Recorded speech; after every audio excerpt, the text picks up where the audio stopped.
గిరిజన ప్రాంతాల్లో చేసిన అభివృద్ధితో పోల్చుకుంటే గత ప్రభుత్వం చేసిన అభివృద్ధి శూన్యమని మాజీ మంత్రి ఎమ్మెల్యే పుష్ప శ్రీవాణి విమర్శించారు. పార్వతీపురం మన్యం జిల్లాలో 85 లక్షల రూపాయల నిధులతో కానసింగ గిరిజన గ్రామానికి రహదారి నిర్మాణ పనులను ఎమ్మెల్యే ప్రారంభించారు.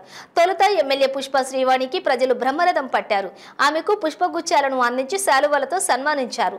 తమకు ఇచ్చిన హామీని నెరవేర్చినందుకు ఆ గిరిజన గ్రామస్తులు ఆమెకు కృతజ్ఞతలు తెలిపారు.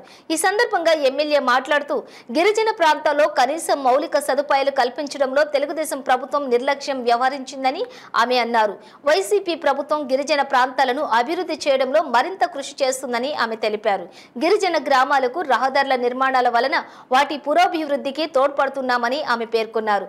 కోట్లాది రూపాయలతో కురుపాం గిరిజన ప్రాంతాల్లో రహదారులు అభివృద్ధి చేశామని ఆమె పేర్కొన్నారు. మేము ఎన్నికల్లో ఇచ్చిన హామీలను నెరవేర్చడం వలననే ప్రజలు మా వెంట ఉన్నారని ఆమె ఎమ్మెల్యే పుష్ప శ్రీవాణి అన్నారు. ఈ కార్యక్రమంలో ప్రజా ప్రతినిధులు, నాయకులు, ప్రజలు, అధికారులు తదితరులు పాల్గొన్నారు.